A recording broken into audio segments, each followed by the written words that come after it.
오늘 우리에게 주신 하나님의 말씀은 예레미야 9장 10절에서 16절 말씀입니다.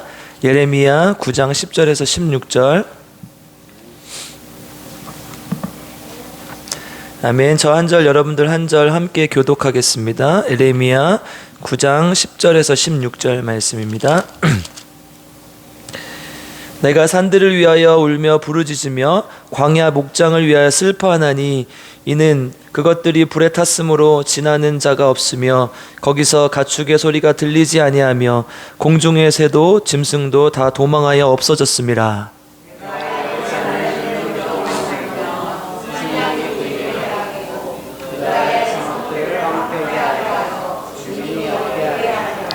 지혜가 있어서 이 일을 깨달을 만한 자가 누구며 여호와의 입에 말씀을 받아서 선포할 자가 누구인고 이 땅이 어찌하여 멸망하여 광야같이 불타서 지나가는 자가 없게 되었느냐.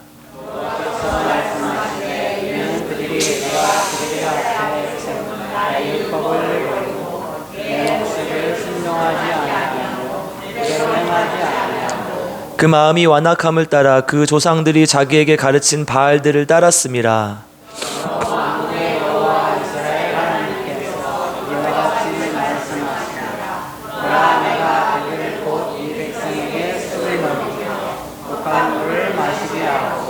그들과 그들의 조상이 알지 못하던 여러 나라 가운데 그들을 흩어버리고 진멸되기까지 그 뒤로 칼을 보내리라 하셨느니라. 아멘. 오늘 우리 말씀을 통해서 우리 모두에게 하나님의 놀라운 은혜가 임하길 주님의 이름 축복합니다. 이 본문은 제가 사역을 하고 처음으로 설교를 했던 본문이에요. 그래서 지금 12년째인가요? 다시 예레미야 설교를 하면서 이렇게 되돌아보면서 다시 준비를 해봤습니다. 모두에게 그 처음의 은혜, 그 하나님의 긍휼한 마음이 있기를 축복합니다. 이러면 안 되는데 그 이제 처음에 이제 전도사가 돼가지고 막 열정이 넘치잖아요. 그러니까 막 하나님의 눈물인데 막 내가 울어, 막 내가 울면서 막 설교를 준비했던 기억이 나요. 우리 모두에게 그 하나님의 마음이 임하길 바랍니다. 아멘. 예레미야는 어떤 선지자였죠? 우리가 잘 알듯이 눈물의 선지자였어요. 그러니까 제가 사역을 하다 보니까 이런 생각이 들어요. 이렇게 하나님의 마음이 느껴지는 순간들이 있어요. 그럼 막 눈물이 나는 거예요. 내 약해서 어리석어서가 아니라 진짜 하나님의 그 마음이 느껴지는 거예요. 근데 제가 강팍해졌을 때 눈물이 메마르더라고요. 막 아내가 하는 게 다 밉고 성도들이 하는 게 막 다 밉고 다 싫고 짜증나고 그러더라고요. 근데 하나님께서 긍휼을 주셔야만 이 눈물이 있는 거예요. 지금 우리가 기억하는 이 예레미야의 모습은 눈물의 선지자였어요. 왜 눈물을 흘릴 수밖에 없었는가? 이제 예레미야를 살펴보면서 함께 보겠는데요.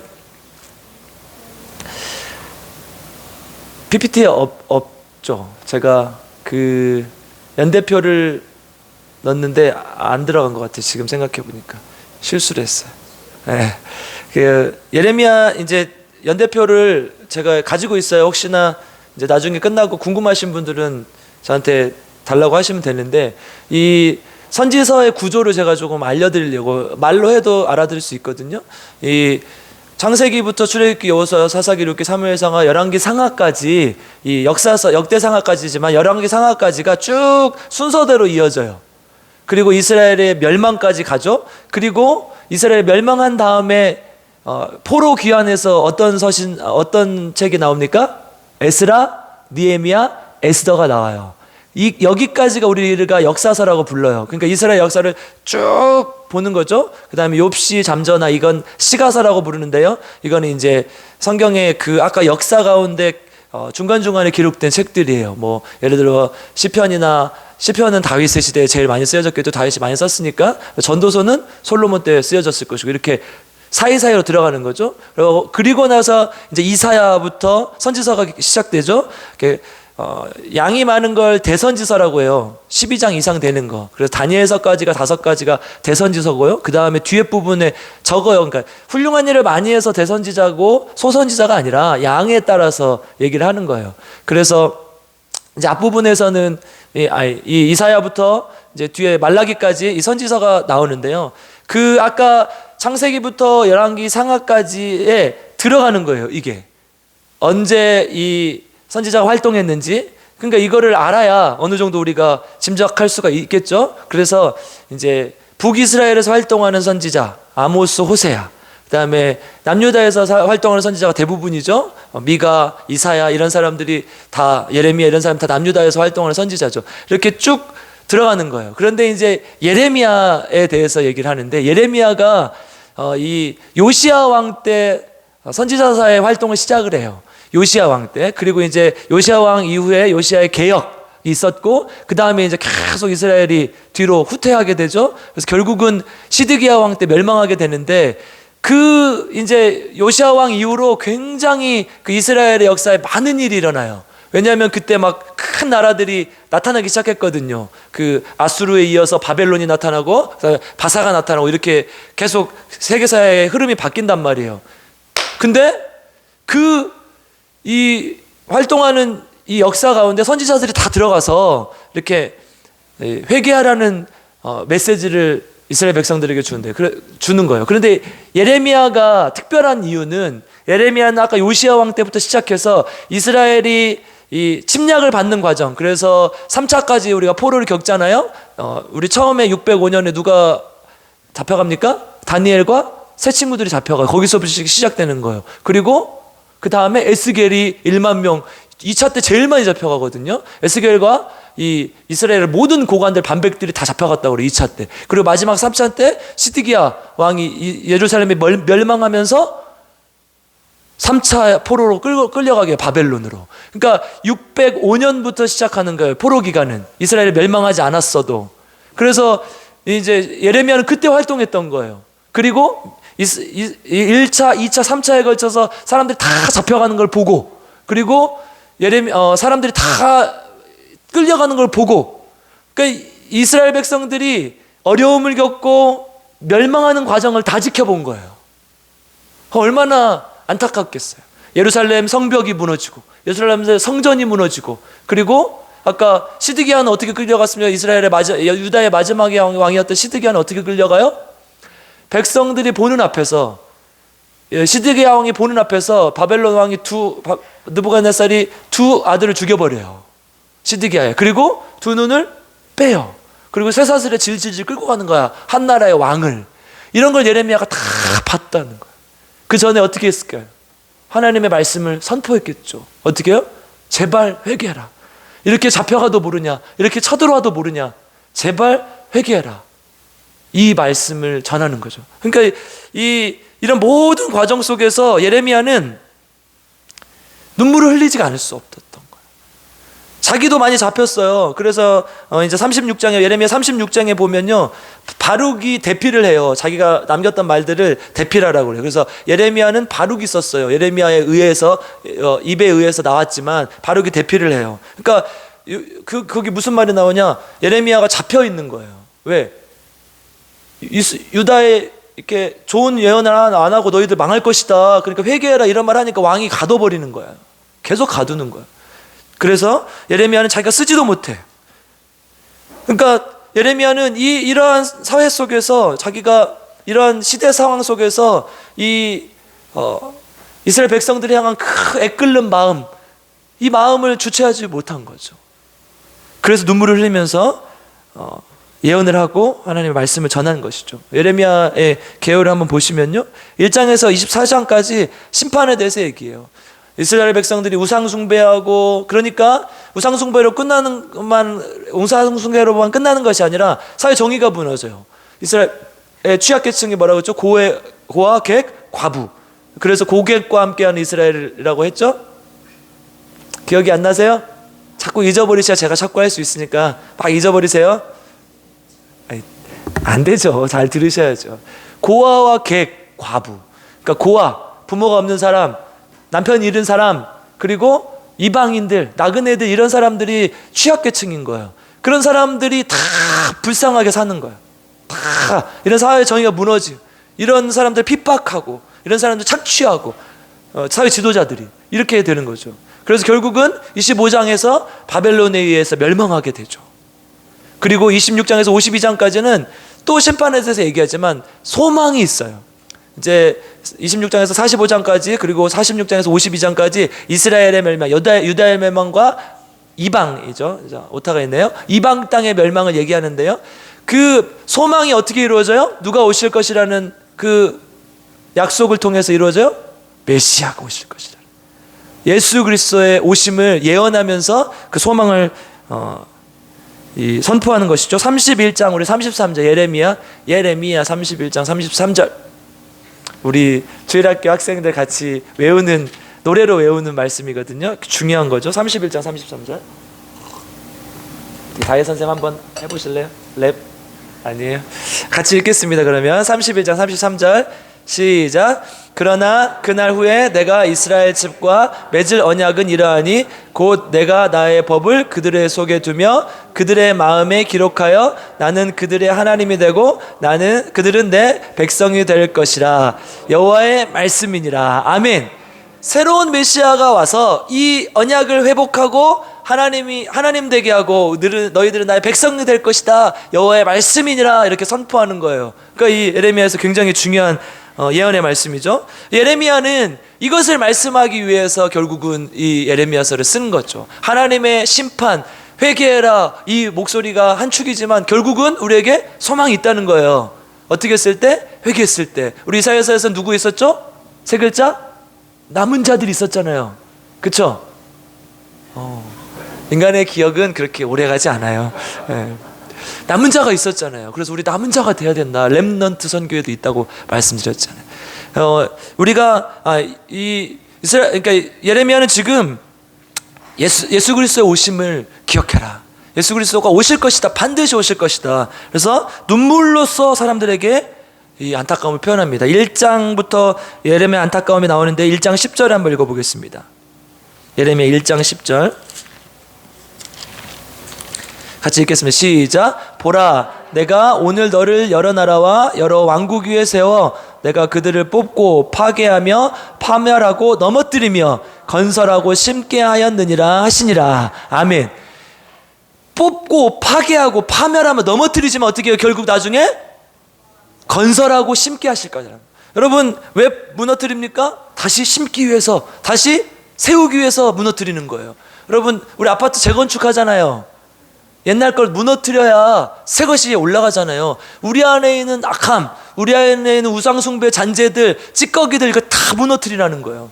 그러면 다시 건설하겠다 이 말을 하는 거죠. 그러니까 이 1장 10절 안에는 에레미야의 안타까운 그 눈물과 그리고 소망, 그 미래를 향한 소망이 함께 담겨져 있는 것이죠. 이런 것을 전해야 하는 에레미야가 얼마나 안타까웠겠어. 그러니까 눈물의 선지자라고 하는 거예요.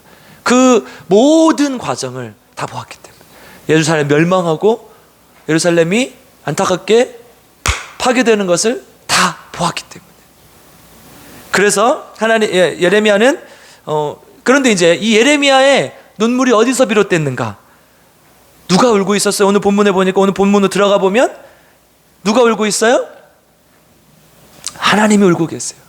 하나님이 울고 계세요. 우리 10절을 한번 읽어보겠습니다. 예레미야 9장 10절 읽어보겠습니다. 시작.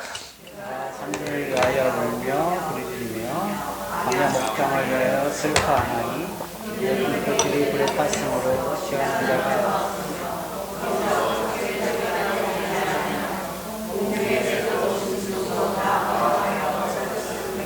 아멘. 이 하나님이 지금 이스라엘의 이 불타는 이 대지를 보면서 이 말씀을 하시는 거예요. 아무것도 안 남았다. 가축의 소리도 들리지 않고 공중의 새도 없고 짐승의 또 다 도망가서 없어졌다.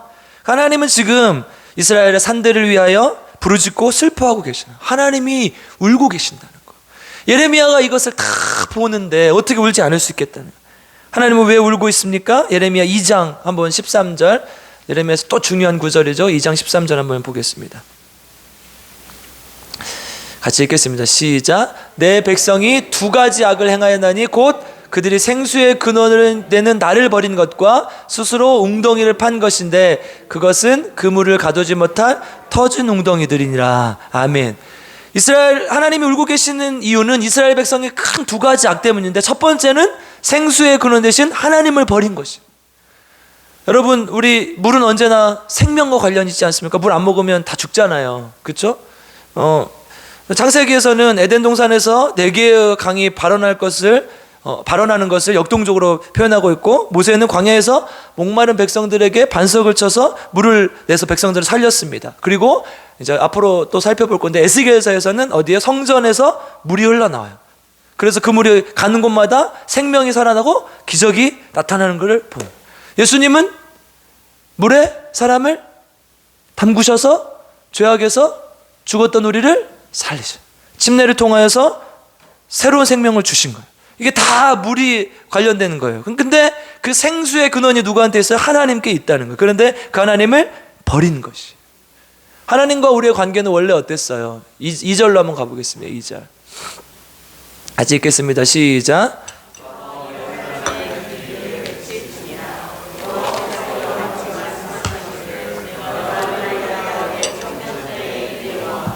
신혼 때의 사랑을 기억하고 씨 뿌리지 못하는가 그 광야에서 나를 따랐으니. 아멘.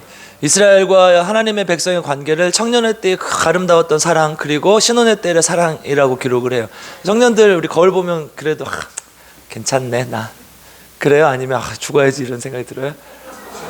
아니, 다 청년 때로 돌아가고 싶으시죠? 아이고 우리 강현희 집사님 아멘. 청년 같으세요? 네. 청년의 때의 그런 사랑, 그리고 신혼의 때 그 아름다웠던 기억으로 돌아가고 싶다는, 그때를 얘기하는 거예요. 하나님과의 관계가 그랬다는 거예요. 신혼의 때. 그런데 지금은 지금은 이제 멀어졌다는 거죠. 그 하나님을 버렸다는 거예요. 우리 2장 7절 한번 읽어보겠습니다. 시작. 땅에 인도하여 그것을 열려라 그것의 아름다운 것을 먹게 하였거늘 그가 이리로 돌아와서는 내 땅을 더럽히고 내 기업을 역겨운 것으로 만들었으며. 안타깝죠. 신혼의 때, 청년의 때는 광야에 살아도 좋았는데 기름진 땅으로 인도해서 열매와 아름다운 것을 줬는데 어떻게 했다고 그래요? 땅을 더럽히고 역겹게 만들었다. 이게 이스라엘 백성들의 죄라는 거죠. 24절도 읽어보겠습니다. 시작. 광야에 익숙한 들 암나귀들이 그들의 성욕이 일어나므로 헐떡거림 같았도다. 그 발전기에 누가 그것을 막으리요? 그것을 찾는 것들이 수고하지 아니하고 그 발전기를 만나니라. 아멘. 지금 광야에서 마치 새 신부와 같았던 이스라엘이 가나안 땅에 들어와서 풍족해지며 성욕이 왕성해서 발정난 들 암나귀 같다는 표현을 쓰는 거예요. 되게 이 원초적인 표현을 쓰는 거예요. 그 정도로 지금 심각하다는 거예요. 제어하기 힘든 인간의 욕망을 아주 적나라하게 나타내는 표현이죠. 우리의 모습은 어떤가 생각해 봐야 돼요. 정말 단정하고 말쑥한 청년의 모습, 단정하고 말쑥한 새신랑 신부의 모습인가, 아니면 세상에 찌들어 처음 모습을 잃어버린 권태기의 망가진 모습인가. 제가 오늘 예레미야 본문을 준비하면서 처음 제가 전도사 했을 때를 기억해 봤어요. 제가 아직도 기억나는데, 그날 제가 이 파랑색 와이셔츠와 약간 하얀빛 도는 예쁜 넥타이를 메고 이제 제가 청소년부 전설을 시작했는데, 청소년부실에서 막 울면서 설교를 준비했던 기억이 나요. 그때의 순수함이 아직 나에게 남아있는가? 그때의 아름다움이 지금 있는가? 이걸 보라는 거예요. 내가 진짜 처음 하나님을 믿었을 때 그 광야일지라도 그 아름다웠던 그 신앙을 우리는 아직도 가지고 있는가? 우리 껍데기는 가라는 시 많이 들어보셨을 거예요. 신동엽이라는 아주 유명한 시인이 쓴 건데요. 돈과 자신이 주인 노릇하는 세상에 길들여진 채 사는 사람들의 삶은 항상 고단하다, 이렇게 표현했어요. 돈과 자신이 주인 노릇하는 세상에 길들여진 사람, 이렇게 살지 말라는 거예요. 내 얼굴은 어떤가? 내 삶은 어떤가? 내 모습은 어떤가? 얼굴이 무슨 뜻이에요? 얼이 우리 정신을 얘기하는 거잖아요. 굴은 꼴, 얼굴의 꼴이, 얼의 꼴이 얼굴이잖아요. 그래서 마음이, 정신이 내 얼굴에 나타난다는 거예요. 그럼 거울 보면 자기가 알 수 있죠. 잘생겼구만, 괜찮구만. 근데 맨날 이러고, 한번 봐보세요. 자기 얼굴 한번 봐보세요. 자, 우리 신기자 집사님 너무 예쁘세요. 환하게 웃으니까 너무 예쁘세요. 진짜 내가 거울 보면서 그냥 이렇게 화장품만 바르지 말고 진짜 하나님의 형상인가, 하나님의 모습인가, 이걸 보라는 거예요. 그래서 내가 진짜 내 얼굴이 그리스도인의 모습인가. 여러분 못생길 수도 있고 잘생길 수도 있죠. 근데 40 넘으니까 웃는 사람이 제일 예쁘더라고요. 오무시 집사님 동의하십니까? 이현주 집사님보다 웃는 사람 더 예쁘십니까? 아멘. 큰일 났습니다. 이현주 씨 항상 웃으시니까. 네. 그렇잖아요. 내가 진짜 얼굴에 하나님의 모습이 있는가, 하나님의 형상이 있는가, 이걸 보라는 거예요. 하나님을 버린 백성들의 결과가 그렇게 됐다. 두 번째, 웅덩이를 스스로 판 것. 여러분, 생수의 근원 발원지인 하나님을 버리고 자기가 웅덩이를 판 거예요. 웅덩이는 어때요? 물이 고이죠. 그러면 물이 썩겠죠. 생수는 스스로 뿜어져 나오거나 흘러야 되는데 웅덩이를 파면 물이 살릴 수 없는 물이 되는 거예요. 썩는 물이 되는 거예요. 하나님의 생수의 근원이 있는데 굳이 웅덩이를 팔 필요가 없는 게 항상 나오는 샘의 근원이 있는데 뭘로 웅덩이를 파서 가두냐는 거예요. 마치 우리가 이 세상을 살아가면서, 현대사회를 살아가면서 뭔가를 축적하고 뭔가를 자꾸 모으려 하고 욕심 부리는 것과 같은 형태라는 거예요. 웅덩이를 파가지고 거기다가 가두는 거예요. 우리가 그것을 통해서 생명을 보존하는 거죠. 유다는 생수의 근원인 하나님을 붙들면 웅덩이가 필요 없는데 새로운 웅덩이를 파서 그것에 가두고 결국은 썩은 물을 만들고 고인 물을 만들고 생명의 근원을 버린 거예요. 우리 13절 14절, 오늘 본문 13절 14절로 가보겠습니다. 9장 13절 14절 같이 읽겠습니다. 시작.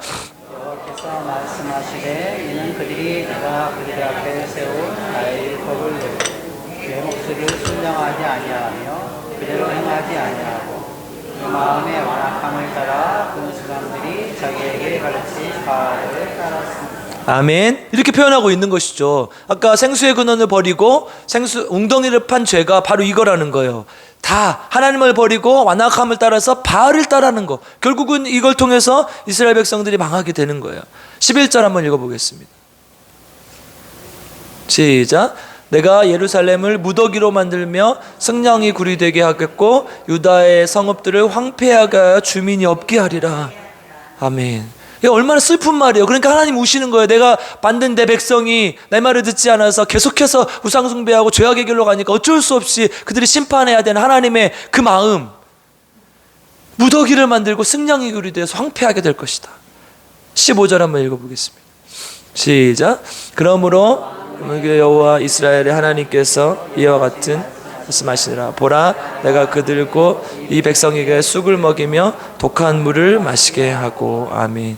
예, 성경에서 쑥은 쓴 쑥을 나타내요. 우리 요한계시록에도 있는 표현인데요. 그러니까 우리가 먹는 쑥떡, 쑥국, 맛있는 쑥의 이미지가 아니라 쓴. 그래서 이제 서양 사람들이 이걸 잘 안 먹죠. 그래서 이 쑥이라는 것은 하나님의 심판을 얘기하는 거예요. 독한 물을 마시게 하고 이 쓴 쑥을 먹게 할 것이다. 이렇게 얘기를 하는 거죠.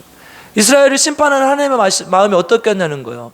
이 쓴 쑥을 먹이고 독한 물을 마시게 하는데 좋겠냐는 거예요. 잘됐다 이놈들. 내가 말 안 들을 때 알아봤어. 너희들 죽어 마땅해. 이랬을까? 아니면 정말 지금 오늘 본문처럼 슬퍼 울부짖으며 부르짖는 마음이었겠다. 그 하나님의 마음을 알기 때문에 이 예레미야는 자기가 울 수밖에 없는 거예요. 그리고 여전히 하나님은 이스라엘 백성을 향해서 내 백성이라는 표현을 씁니다. 4장 11절 한번 읽어보겠습니다.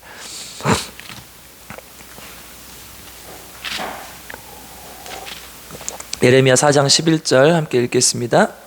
시작.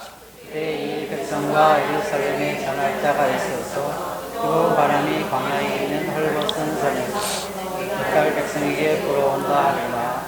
이는 이스라엘이 위함도 아니요 전략하게 하려 함도 아니며. 아멘. 내 딸, 내 백성이라고 표현을 해요. 여러분, 이스라엘 백성들에게 하나님이 항상 사랑스럽고 이렇게 다정한 표현을 쓸 때 내 딸이라는 표현을 써요. 어떤 언약의 상징을 나타낼 때는 아들이라는 표현을 쓰고, 내 딸. 우리 딸 가진 부모들 그 마음 잘 아시죠? 내 딸. 아까 보니까 우리 성도 중에 딸 가진 분들이 계시죠? 이렇게 막 예배 시간에도 막 물고 빨고 하더라고요. 하나님이 우리를 지금 그렇게 표현하고 있는 거예요. 내 딸, 내 백성이라고 표현하고 있는 거죠. 그럼에도 불구하고 네가 그런 죄악을 지었음에도 불구하고 너는 여전히 내 딸이다. 너는 여전히 내 백성이다. 이렇게 말씀하고 있다는 거예요. 하나님의 눈물을 본 예레미야는 울 수밖에 없었고 그 마음을 우리에게 품으라고 하고 있는 거예요. 하나님은 그러면 두 번째 어떤 사람을 찾고 있는가? 하나님이 찾고 계시는 분은 어떤 사람인가? 안타까운 마음으로 바른 말을 선포할 하나님은 자신의 종들을 찾고 있습니다. 우리 오늘 본문의 11절을 한번 12절을 읽어보겠습니다. 12절 같이 읽겠습니다. 시작. 죄가 있어서 이를 깨달을 만한 자가 누구며 여호와의 입의 말씀을 받아서 선포할 자가 누구인고 이 땅이 어찌하여 멸망하여 광야같이 불타서 지나가는 자가 없게 되었느냐. 아멘.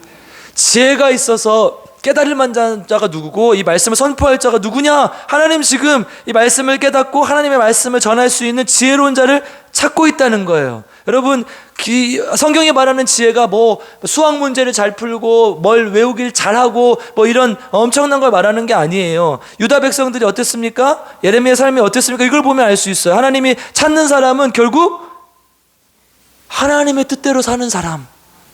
아멘. 우리 3장 3절 읽어보겠습니다. 3장 3절. 이스라엘 백성들이 지금 이랬어요. 3장 3절. 같이 읽겠습니다. 시작. 그러므로 단비가 그쳤고 내가 없어졌느니라. 그럴지라도 내가 창녀의 낯을 가졌으므로 수치를 알지 못하느니라. 그런 일을 저지르고도 그런 안타까운 상황 속에 놓였음에도 불구하고 전혀 부끄러움을 모르는 거예요. 수치를 모르는 거예요. 너희들은 지금 그 발정난 들암나기처럼 살고 있는데 그 수치를 모르냐? 지금 그 얘기를 하고 있는 거죠. 16절, 6장 15절 읽어보겠습니다. 6장 15절. 예레미야 6장 15절. 시작. 하지만 이를 행할 때에 부끄러워하였느냐? 아니라 조금도 부끄러워하지 않았구나. 얼굴도 붉어지지 않았느니라. 여기까지만 읽겠습니다.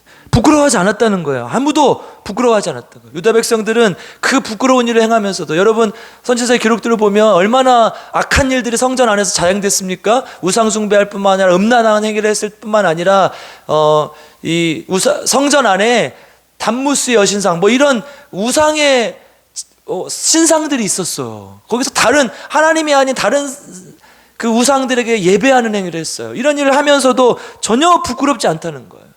유다 백성이 지금 그렇게 살았다는 거예요. 죄를 짓고 있는데 죄인지 몰라요. 우리는 어떻습니까? 한국교회는 어떻습니까? 한국교회가요 지금 제가 봤을 때는 역사에서 가장 큰 위기예요. 근데 우리가 여기서 부끄러움을 가지지 못하면 한 발짝도 나갈 수 없는 거예요. 지금 하나님께서 이스라엘 백성들에게 유다 백성들에게 뭐라고 합니까? 너희는 부끄러움을 모른다. 어떻게 부끄러움을 모르냐? 그렇게 자행하고 있으면서 그걸 부끄러움을 모른다는 거예요. 부끄러움을 가지라는 거예요. 목사로서 저도 부끄러워요. 얼마나 내가 정말 기도하는 목사인가, 내가 얼마나 말씀을 보는 목사인가, 내가 삶 속에서 얼마나 복음을 전하고 있는가, 얼마나 내가 사람들에게 본이 되는 삶을 살고 있는가, 여전히 부끄럽습니다. 여러분 어떻습니까? 나는 이 정도면 잘하고 있지, 나는 이 정도면 됐지. 여기에서 멸망의 길이 시작되는 거예요. 항상 부끄러운 마음으로 주님 앞에 나아가는 우리 필그림교회 성도님 되시길 주님의 이름으로 축복합니다. 맹자도 그랬어요. 무수오지심 비있냐. 무슨 뜻이에요? 무수오지심, 부끄러운 마음이 없는 사람은 비있냐, 인간이 아니다. 부끄러움이 없는 사람은 인간이 아니라고 했어요. 부끄러움을 아는 것이 동물과 인간을 나누는 4가지 덕목 중에 하나라고 얘기를 하는 거예요. 부끄러움을 알아야 된다는 거예요. 하나님은 지금 부끄러움을 아는 자를 찾고 있습니다. 예레미야 1장 1절에 보면요, 예레미야가 아나도대 제사장 힐기야의 아들이라고 나와요. 그러니까 제사장이었어요. 베냐민 지파의 땅 중에 레위 지파에게 제공된 아나돗이라는 땅에 있었는데요, 그 땅의 제사장이었던 것으로 보여요. 그 제사장이었으니까 어느 정도 지위가 있었겠죠. 그런데요, 그 지위를 다 버리고 하나님 앞에 눈물로 회개하고 하나님 앞에 눈물로 지금 하나님의 말씀을 전하고 있는 거예요. 그래서 예레미야 40장에 보면 4절로 한번 가보겠습니다. 예레미야 40장 4절. 이제 유다가 완전히 패망했어요. 그리고 바벨론으로 끌려가요. 포로로 잡혀가요. 그때 지금 이 말을 하는 거예요. 같이 읽겠습니다. 시작. 내 손에 사슬을 불러주니 만일 내가 나와 함께 바벨론으로 간 것을 좋게 여기거든 그러나 내가 너를 선대하리라. 만일 나와 함께 바벨론으로 간 것을 좋지 않게 여기거든 앞에 있나니 내가 좋게 여기는 대로 옳게 여기는 곳으로 갈지니라 하니라. 아멘. 이 전후, 그러니까 전쟁이 끝나고 이거를 처리하는 장군이 느부사라단이라는 장군이 이 예레미야를 바벨론으로 포로로 끌고 가면서 이렇게 얘기를 해요. 네가 지금 바벨론에게 항복하라고 권면했고 그 회개하라고 했으니까 네가 나와 함께 가서 바벨론에 가서 이렇게 우리에게 협조를 하면 어떻게 해요? 너를 선대하겠다. 이게 무슨 말이에요? 너에게 한 자리 주겠다. 이런 달콤한 유혹을 하는 거예요. 지금 끌려가고 있는데, 포로로 끌려가고 있는데, 그래서 네가 우리나라의 녹을 먹고 우리나라에서 잘 살게 해주겠다, 이렇게 얘기를 하고 있는 거죠. 그런데 예레미야는 그 제안이 솔깃했겠죠. 근데 넘어가지 않죠. 그리고 그 자리에서 그걸 뿌리치고 다시 풀어달라고 합니다. 그 바벨론으로 가지 않아요. 유다의 수많은 백성들의 안타까운 멸망을 봐왔기 때문에 예레미야는 지금 그것이 부끄러운 자리라는 걸 알고 있었어요. 그리고 이렇게 고백합니다. 20장 9절, 우리 예레미야의 아주 눈물 어린 고백이죠. 같이 읽겠습니다. 예레미야 20장 9절 시작. 내가 다시는 여호와를 선포하지 아니하며 그의 이름으로 말하지 아니하리라 하면 나의 마음이 불붙는 것 같아서 골수에 사무치니 답답하여 견딜 수 없나이다. 하나님의 말씀을 전하지 않으면 답답하여 견딜 수가 없는 거예요. 마음이 너무 미어지는 거예요. 그래서 예레미야는 전하지 않을 수 없다는 거예요. 이 마음이 있어야 된다는 거, 우리 안에 하나님의 안타까움, 하나님 안에서 우리가 하나님 그 말씀대로 살지 못한 부끄러움, 이게 있어야 된다는 거예요. 영화 한 7년 전에 나왔는데 동주라는 영화가 있었어. 윤동주의 이제 일대기를 다룬 영화인데요. 윤동주가 기독교인이었어요. 이제 시들을 보면 이렇게 소심하고 부끄러웠던 사람으로 보여. 그 영화를 보면 잘 나오는데요. 이제 윤동주의 친척이 송명규라는 친구가 있어요. 그 친구는 앞에서 탁 이렇게 하면서 독립운동을 해요. 그 당시에 이제 일제시대 때 독립운동을 해요. 그러면서 글도 잘 써요. 그래서 신춘문예에 먼저 당선이 돼요. 동주는 부끄러워요. 그리고 항상 이 소심해요. 그러니까 앞에 나서지 못하고 맨날 글만 쓰는 거야. 근데 글도 누가 먼저 당선이 돼요? 친척이었던 몽규가 먼저 당선이 돼요. 그러니까 항상 부러운 거야, 송몽규가. 그 윤동주는 계속 부끄러운 거예요. 그래서 어떤 시를 남겨요? 서시, 죽는 날까지 하늘을 우러러 한 점 부끄러움이 없기를, 잎새에 있는 바람에도 나는 괴로워했다. 별을 노래하는 마음으로 모든 죽어가는 것을 사랑해야지. 그리고 나한테 주어진 길을 걸어가야겠다. 너무 부끄러운 거예요, 하나님 보시기에. 그리고 민족 앞에 서기를 부끄러운 거예요. 부끄러움 없는 사람이 되기를 바라는데 잎새에 있는 바람만 불어도 부끄러운 거예요, 윤동주가. 그래서 십자가라는 시를 또 남겼죠. 괴로웠던 사나이 행복한 예수 그리스도에게처럼 십자가가 허락된다면 모가지를 들이우고 꽃처럼 피어나는 피를 어두워져가는 하늘 밑에 조용히 흘리겠습니다.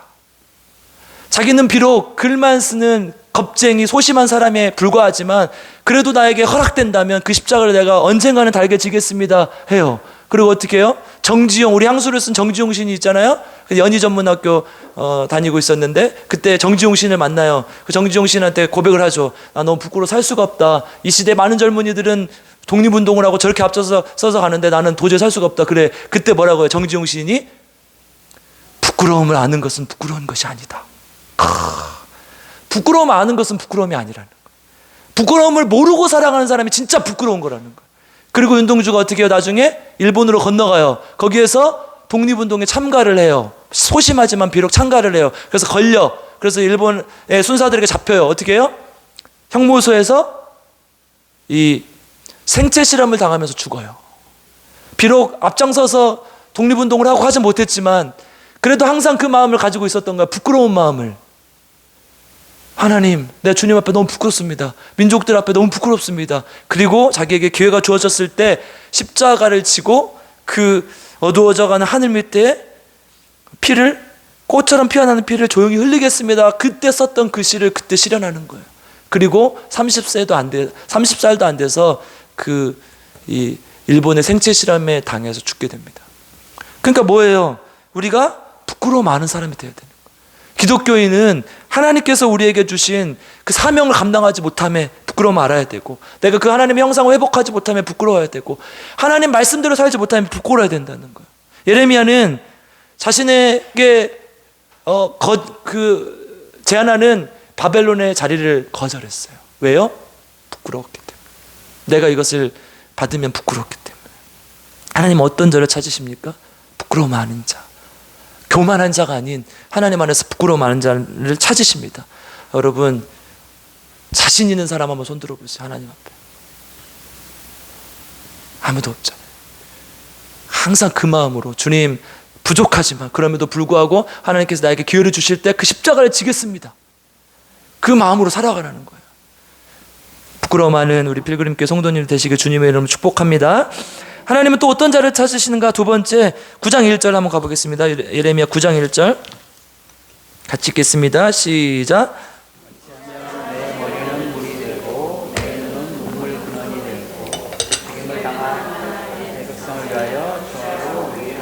아멘. 예레미야는 내 백성을 위해서 주야로 울겠다, 이렇게 고백을 해요. 여러분, 하나님은요 울부짖는 자를 찾으세요. 예레미야는 눈물을 흘리지 없었습니다.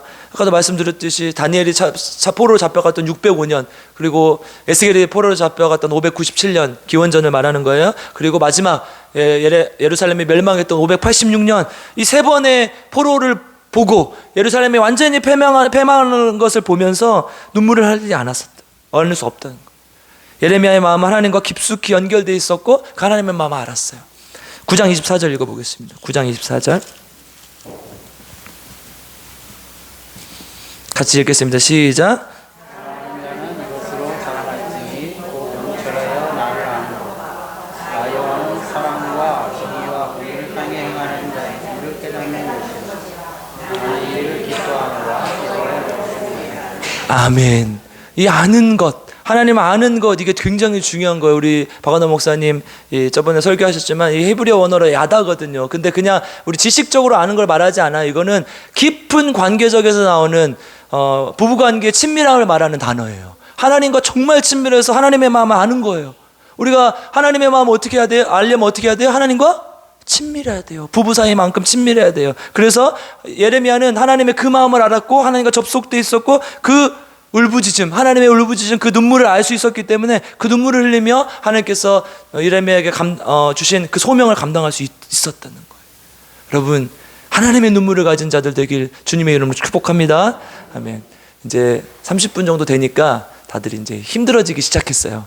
제가 이거를 한 번에 깰 수 있는 방법을 알아요. 곧 끝나요. 다 끝났어요. 마지막 결론.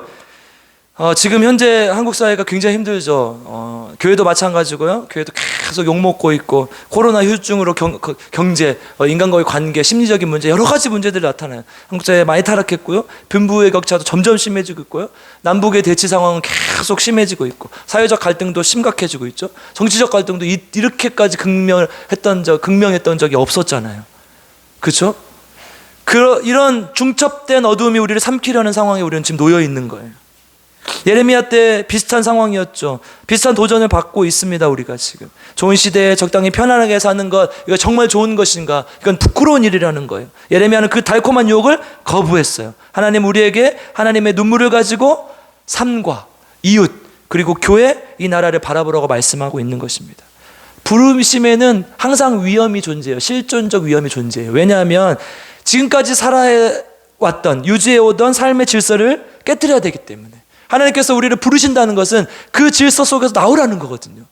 하나님께서 지금 여러분들에게 하나님의 눈물을 가진 자가 되라는 것은 지금까지 신앙생활과 다르라는 거예요. 다르게 살라는 거예요. 똑같이 살지 말고 행동이 달라져야 돼. 삶의 모습이 달라져야 돼. 가정이 변화되고 교회의 모습이 달라져야 되고. 그래서 제가 계속 외치는 게 뭐예요? 같이 청소하자는 거 아니에요. 교회에서 똥도 뚫어야 되고 대걸레도 밀어야 되고. 누가 할 거예요? 우리가 해야지. 교회 어른들이 해야죠. 그래야 성도들이 보고 배우죠. 본받죠. 그거는 뭐예요? 그 전에 내가 살아오던 모든 질서와 가치관을 깨트리는 거예요. 그러니까 어려운 거예요. 그러니까 부끄러우면 안다는 것은 그냥 말로만 부끄러워, 눈물 흘리고 끝, 이게 아니라 진짜 부끄러우면 아는 사람은 그 부끄러운 곳에서 돌아서서 다시는 그쪽으로 가지 않는 거예요. 이게 회개 아닙니까? 이렇게 살라는 거예요. 그래서요, 지금 하나님의 눈물은요, 단순히 지금 서술하고 있는 게 아니라요. 성경에서 서술법은요, 항상 명령법을 포함하는 개념이에요. 뭐냐? 하나님께서 울고 계신다. 하나님 눈물을 흘리고 계신다. 이건 뭐예요? 너희들이 그 눈물을 가져라, 이런 명령형이라는 거예요. 아멘. 여러분, 로마서 13장 10절, 사랑은 율법의 완성이니라. 이게 서술합니까? 사랑의 율법의 완성이다, 이거 끝이에요. 사랑의 율법을 완성시키는 게 끝이에요? 아니에요. 뭐예요? 우리가 사랑으로 살으라는 거예요. 율법을 지키는 척하며 살지 말고 사랑으로 살으라는 거예요. 하나님의 눈물이 지금 흘리고 있다, 하나님께서 울고 계신다는 건 뭐예요? 그냥 단순한 서술어가 아니라 그 눈물을 너희도 가져라는 거예요. 그렇지 않으면 아무 의미가 없다는 거예요. 우리 삶 속에 하나님의 눈물을 가진 자, 그래서 하나님의 눈물이 단순한 서술이 아니라 진짜 우리에게 주신 소명, 명령이 되어야 된다는 거예요.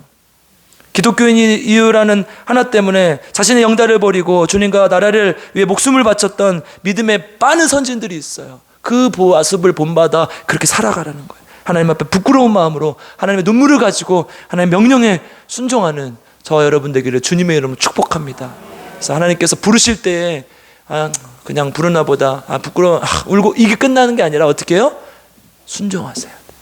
하나님의 말씀에 순종하시고 주의 정의에 순종하시고, 그래서 정말 하나님께서 우리에게 원하시는 그 길을 걸어가는 저와 여러분이 되기를 주님의 이름으로 축복합니다. 네, 함께 찬양하고 기도하겠습니다. 이 오늘 부르실 찬양의 제목이 예레미야의 노래예요. 예레미야가 하나님의 영광을 바라보면서 그 소망을 가지고 지금 삶의 모습이 어렵고 힘들지만 이런 마음으로 노래했을 것이다, 이렇게 찬양을 지은 거예요. 무너진 땅을 바라보며 주님의 눈물을 주십시오, 주님의 마음을 주십시오.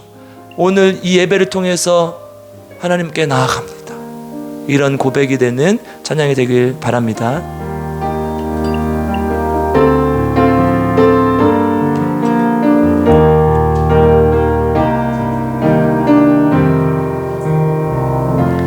무너진 땅 바라보며 주님 마음 구하며 오늘도 난 예배를 세우네.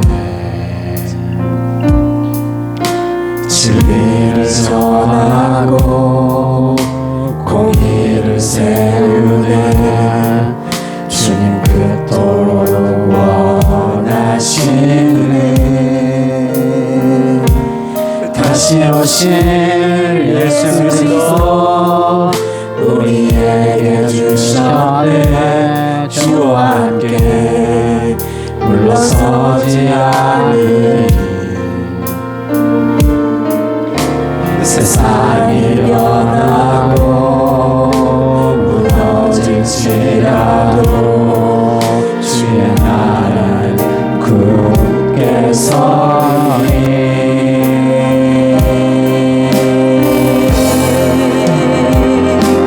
주의 영광 온 땅에 가득해.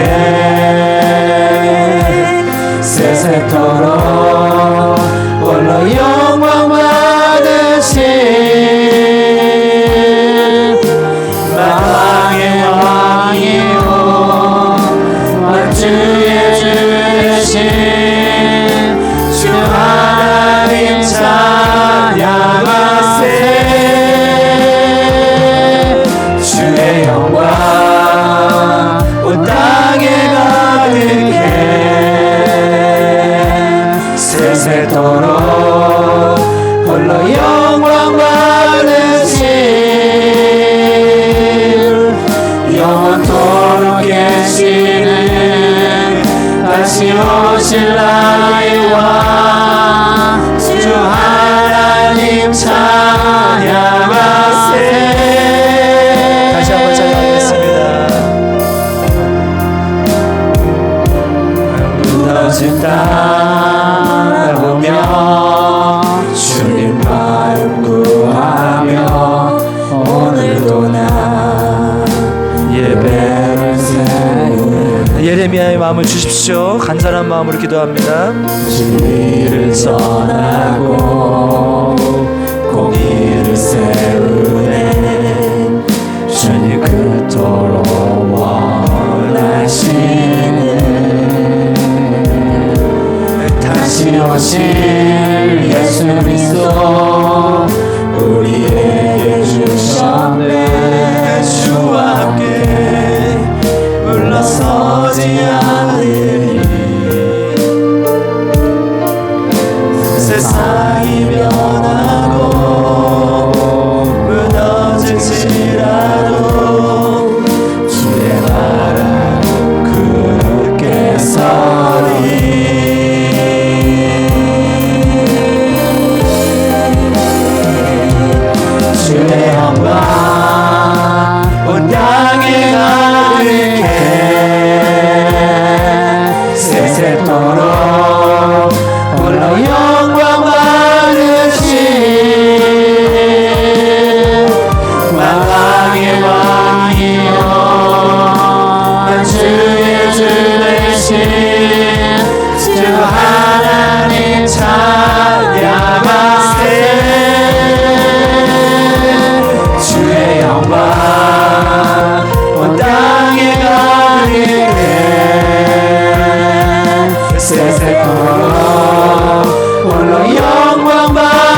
하시는 다시 오실 나의 왕주 하나님 찬양하세.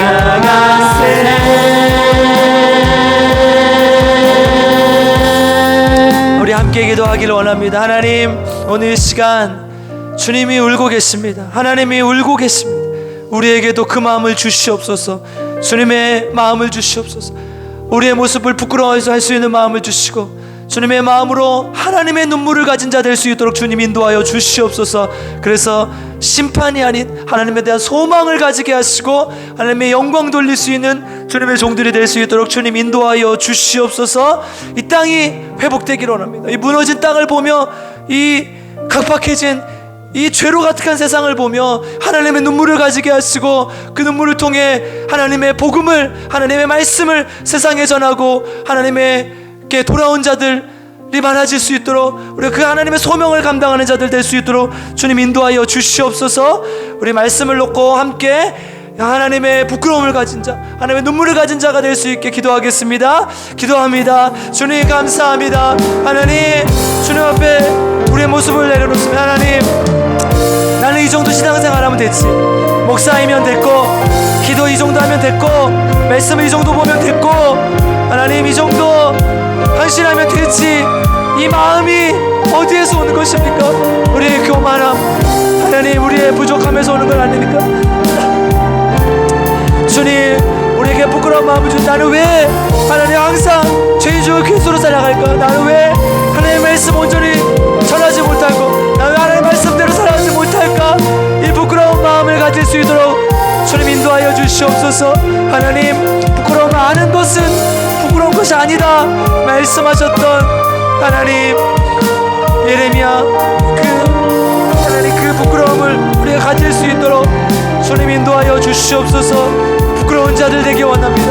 하나님께서 주신 소명을 제대로 감당하지 못한 부끄러움을 가진 자 될 수 있게도 하시고 하나님께서 울고 계시는 하나님의 마음을 접속되어서 하나님께 접속되어서 하나님의 마음을 알게 하시고 하나님 깨닫게 하시고 하나님의 눈물을 가진 자 되게 하여 주시고 한 분의 마음을 가지고 하나님의 눈물을 가지고 하나님께 나아가서 세상으로 나아가서 하나님의 복음을 전하고 회개하라고 외칠 수 있는 자들 될 수 있도록 주님 인도하시고 함께하여 주시옵소서. 우리를 불쌍히 여겨 주시옵소서. 주님 함께하여 주시옵소서. 감사합니다. 좀 도와주시오. 우리 환우들이 너무 많습니다. 특별히 우리 이은희 집사님 남편 김영식 성도님 또 수술하시고 이번 주에 암 수술하시고 회복 중에 있는데 너무 고통스럽고 괴롭다고 합니다. 주님 치유하여 주시고 깨끗하게 나와서 하나님의 마음을 품고 세상을 향하여 하나님의 소명을 외칠 수 있는 자 될 수 있도록 주님 인도하여 주시옵소서. 하나님의 치유를 경험할 수 있게 도와주시옵소서. 실망하고 낙담하지 않게 하시고 끝까지 주님만 붙들게 하여 주시옵소서. 이 기회를 통해서 정말 주님을 마음속에 받아들이게 하시고 하나님을 섬기는 자 될 수 있도록 주님 인도하여 주시옵소서. 또한 아버지 하나님, 우리 김희자 사모님 하나님께서 이렇게 세워주시고 우리와 함께하여 주시옵소서. 하나님, 우리 사모님 하나님의 귀한 사명이 있는 줄 믿습니다. 하나님의 귀한 소명이 있는 줄 믿습니다. 그 마음 가지고 그 소명 감당할 수 있도록 하나님의 눈물을 가진 자 되어 하나님 소명 감당할 수 있도록 우리 사모님을 이렇게 세워 주시옵소서. 함께하여 주시옵소서. 또한 아버지 하나님, 암수술하고 또 치료하시는 분들 유정남 집사님, 또 우리 조원영 집사님, 조봉란 집사님 하나님 다 지켜주시고 인도하셔서 다시는 똑같은 질병 고통당하지 않도록 재발하지 않게 하시고 하나님 능력으로 치유함을 주시옵소서. 우리 함께 환우들을 위해서 기도하겠습니다. 주여 감사합니다. 하나님, 주님 앞에 나아갑니다. 하나님, 우리 환우들 기억하여 주시오. 하나님 치유를 경험하게 하여 주시오. 하나님 놀라운 능력을 경험하게 하여 주시오.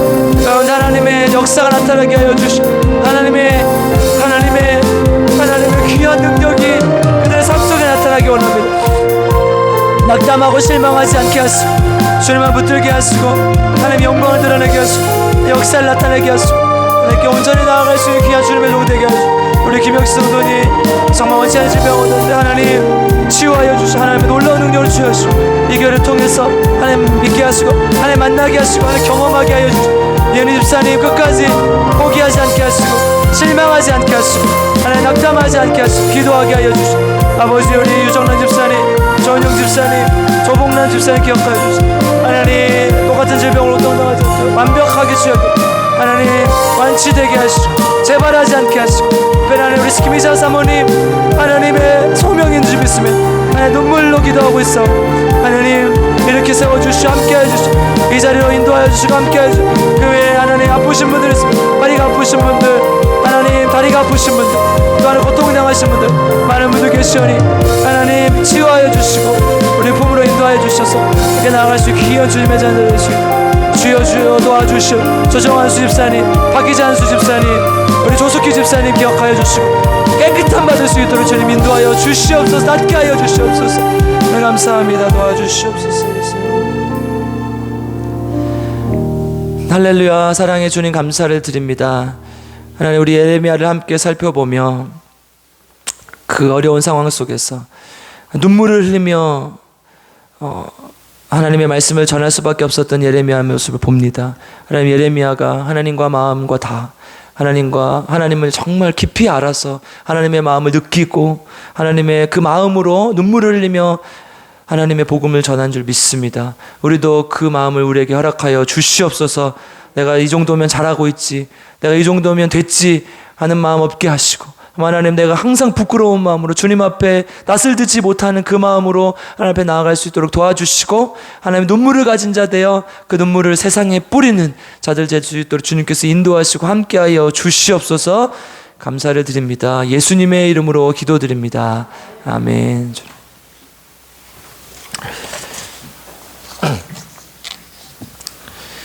광고하겠습니다. 우리 성경 공부가 또 이번 주부터 시작되었죠. 우리 하나님의 말씀을 사모하는 우리 필그림교회 성도님 되셔서 성경 공부에 모두 함께 하시길 주님의 이름으로 부탁드립니다. 이번 주 금요일 셋째 주 금요일 8시 30분 금야 심요기도회가 있습니다. 기억하여 주시고 또 함께 나와서 기도했으면 좋겠습니다. 그리고 저번 주에도 이제 광고했고 오늘 박원하 목사님 광고하셨는데 우리 5월 둘째 주에 새생명 초청주의를 하려고 해요.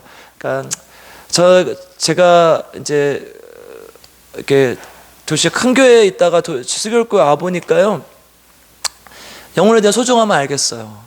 그러니까 사람을 눌리고 숫자를 불리기 위한 이런 새생명 축제 말고요. 진짜 이 한 달의 기간을 주는 이유는 그냥 한 주면 사실 부를 수 있잖아요. 아는 사람 오라고 해서. 근데 한 달의 기간을 주는 이유는 그 마음을 품고 기도하라는 뜻이에요. 하나님의 마음을 품고. 안 올 수도 있죠. 못 올 수도 있죠. 근데 그 마음 품고 나 자신을 훈련하는 거예요. 하나님의 눈물을 가진 자 되어서. 그래서 오늘 말씀을 드렸어요. 우리 주보에 보면은 출애굽기 32장 30절에 33절 모세가 이스라엘 백성들이 우상 숭배했을 때 하나님 내 이름을 생명책에서 지워버리는 일이 있어도 하나님 저들을 용서해 주십시오 이렇게 중보하는 기도예요. 이 기도하면서 이 말씀 보면서 매일 이 말씀 묵상하고 읽으면서 하나님 나에게도 이 마음을 주십시오. 영혼을 사랑하는 마음, 간절한 마음을 주십시오. 그리고 그 마음으로 기도하고 그 마음으로 초청할 때 열매가 맺힐 줄 믿습니다. 당장이 아니어도 괜찮아요. 지금 당장 데리고 오지 못해도 괜찮아요. 그렇게 하면 제일 좋겠지만 그러나 그 마음을 품고 기도하셔서 꼭 열매 맺는 우리 필그림교회 성도님들 되시길 주님의 이름으로 축복합니다. 그래서요 이번 주에 기도하면서 대신자를 새생명 잉태하실 분을 정하시고요. 다음 주에 오셔서 같이 써볼 거예요. 작전 카드 지금 드리면 쓰고 기도 제목도 쓸 거예요. 그 사람한테 기도 제목도 물어봐서 한 달 동안 내가 너를 위해서 기도해 주겠다 이렇게 하는 거죠. 그리고 그 다음 주에는 또 선물도 교회에서 드릴 거예요. 그러면 이제 그거 가지고 와서 여러분 부담 느끼지 마시라고 또 선물 사라고 그러면 돈 없는데 이럴 수 있으니까 선물 선물 드리면 그거 가져가셔서 함께 나누고 그 마음을 전했으면 좋겠습니다. 그리고 마지막 넷째 주에는요 같이 식사를 하시거나 차렴하시면서 또 카드도 드릴 건데요. 카드 주셔서 다음 주에 꼭 초청한다 함께 하자 이렇게 함께 해서 5월 둘째 주에 교회로 초대해서 함께 새생명 이렇게 잉태하고 낳는 저 여러분 되기를 주님의 이름으로 축복합니다. 아멘. 아무도 안 할 것 같아요. 네. 모두 함께 동참해 주시길 주님의 이름으로 축복합니다. 아멘. 계속해서 우리 이제 환우들 너무 많은데 환우를 위해서 기도해 주시고 특별히 수술하신 분들이 계시잖아요. 우리 이은희 집사님 남편 우리 김영식 성도님, 그리고 조정환 집사님, 또 박희자 집사님 이번 주 퇴원하셨는데 계속해서 기도해 주시고, 또 허리 아파서 아프신 분들, 또 수술하신 분들 계시니까 여러분 잘 알고 계시니까 함께 계속해서 기도해 주시기를 부탁드립니다. 하나님께 언금하신 분들 보고합니다. 11조 예물 조성훈 집사님, 또 이복순 집사님, 선교헌금 조성훈 집사님, 이복순 집사님, 감사헌금 허순애 한수 집사님, 최현식 성도님, 현다빈 집사님 성령 충만하게 하옵소서. 현다희 집사님 주님 은혜 거하게 하옵소서. 조성훈 집사님, 이복순 집사님, 화행구 성도님, 유성진 집사님, 김수현 성도 내외분, 윤원구 유진아 성도 내외, 이정희 만수 집사님, 최순래 집사님, 이준서 어린이, 감사헌금 하나님 이 땅에서 영생 복락을 영위하며 하나님께 영광 돌리게 하옵소서. 우리 정정숙 전도사님, 신남수 난수 집사님, 하나님의 뜻을 이루어드리는 직분자 되길 원합니다. 김경만 집사님, 하나님의 기쁨이 되는 목회자 되길 원합니다. 박원환 목사님 드렸습니다. 함께 기도하고 예배를 마치겠습니다. 하나님 감사합니다. 하나님께서 우리를 사랑하셔서 또한 귀한 성전으로 우리 인도해 주시고 주일을 거룩하게 지키게 하심을 감사드립니다. 하나님, 주일만큼은 주님께 온전히 드리는 날 될 수 있도록 도와주시고, 세상 사람들이 가는 방향으로 가지 않게 하시고 하나님께 구별하여 드릴 수 있는 주님의 자녀들 될 수 있도록 주님 인도하여 주시옵소서. 하나님의 놀라운 은혜와 사랑에 감사하여 주님 귀한 예물을 드립니다. 이 예물 주님께서 기뻐 받아주시고 하나님 나라가 이 예물을 통해서 확장되게 하시고 하나님의 귀한 사역에 사용되어질 수 있도록 주님 인도하여 주시옵소서. 또한 예물을 드린 손길이 함께 하셔서 하나님 놀라운 복으로 살아가게 하시고 그 가정 가운데 그 삶 가운데 하나님의 놀라운 축복이 임할 수 있도록 주님 인도하여 주시옵소서. 이제는 우리 구주 예수 그리스도의 값없는 은혜와 아버지 하나님의 놀라우신 사랑과 성령 하나님의 함께하여 주심 도와주심의 역사가 오늘 함께 예배를 드리며 하나님 안에서 예레미야의 눈물을 가지며 그 눈물을 세상 사람들에게 선포하고 전하기로 작정하는 우리 빌그림교회 성도님들 머리 위에 지금부터 영원토록 함께 계시기를 간절히 축원하옵나이다. 아멘.